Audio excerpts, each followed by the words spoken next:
Assalamualaikum warahmatullahi wabarakatuh. Apa kabar Ananda semuanya?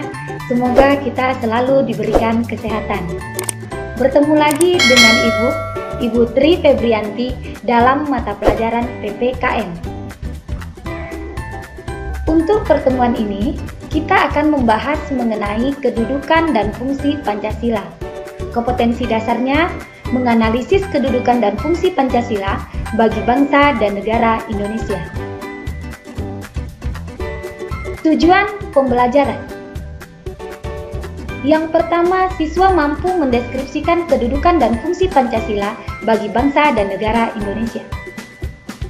Yang kedua, siswa mampu menjelaskan arti penting Pancasila bagi bangsa dan negara Indonesia. Dan yang ketiga, siswa mampu mendeskripsikan perumusan Pancasila sebagai dasar negara dan pandangan hidup bangsa. Untuk lebih jelasnya, akan kita bahas satu persatu. Yang kita bahas hari ini adalah kedudukan, fungsi, dan arti Pancasila.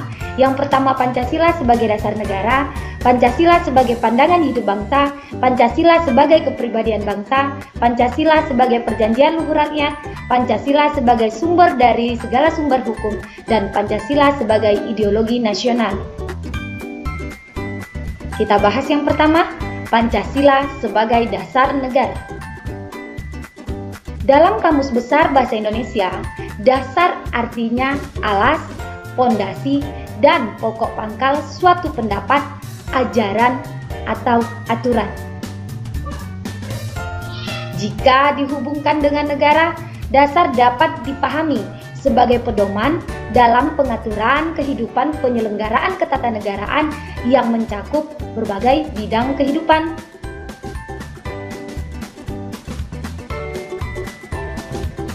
Ananda semuanya, sebagai dasar negara, Pancasila merupakan atau dijadikan norma dasar atau kaidah negara yang fundamental. Di mana dapat dilihat? Hal tersebut dapat dilihat pada pembukaan Undang-Undang Dasar 1945 alinea keempat. Yang kedua, Pancasila sebagai pandangan hidup bangsa. Pandangan hidup merupakan cara pandang, pedoman, dan arahan bagi seseorang untuk memandang diri sendiri dan menentukan hidupnya.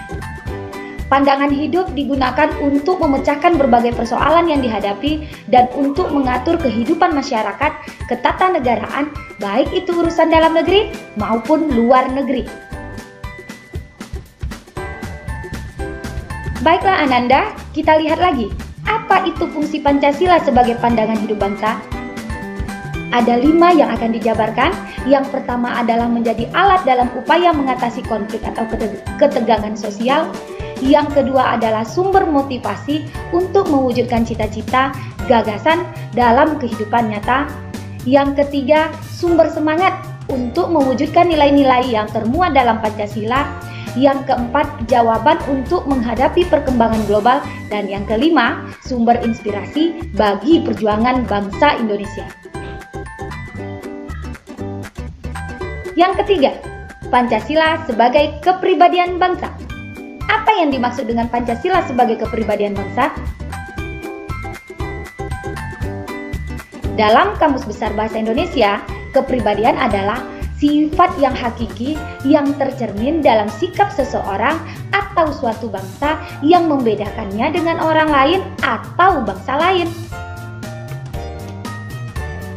Kepribadian bangsa adalah ciri atau watak yang menonjol pada banyak warga suatu kesatuan nasional, kepribadian nasional. Pancasila memberikan watak atau ciri khas negara dari bangsa lain. Pada negara Indonesia, ciri khasnya adalah gotong royong. Yang keempat, Pancasila sebagai perjanjian luhur rakyat. Merupakan kesepakatan bersama para wakil bangsa Indonesia dalam sidang BPUPKI dan PPKI setelah melewati perdebatan yang panjang. Istilah Pancasila sebagai perjanjian luhur bangsa Indonesia muncul dalam pidato kenegaraan Presiden Soekarno di depan sidang DPR Gotong Royong pada tanggal 16 Agustus 1967. Dan yang kelima, Pancasila sebagai sumber dari segala sumber hukum. Apa maksudnya? Sebagai berikut. Sumber hukum adalah sumber yang dijadikan bahan penyusunan peraturan perundang-undangan, baik yang tidak tertulis maupun tidak tertulis. Jadi, suatu peraturan atau undang-undang yang akan dibuat harus didasarkan pada Pancasila. Kedudukan Pancasila sebagai sumber dari segala sumber hukum terdapat dalam Pasal 2 Undang-Undang Nomor 12 Tahun 2011. Kita bahas yang keenam, Pancasila sebagai ideologi nasional. Apakah maksudnya? Dalam Kamus Besar Bahasa Indonesia, ideologi berarti cara berpikir seseorang atau suatu golongan. Pancasila adalah ideologi bangsa sehingga dipandang sebagai pemikiran bangsa Indonesia yang diambil dari nilai adat istiadat yang terdapat dalam pandangan hidup bangsa. Baiklah, sekian penjelasan mengenai kedudukan dan fungsi Pancasila. Terima kasih, tetap semangat. Assalamualaikum warahmatullahi wabarakatuh.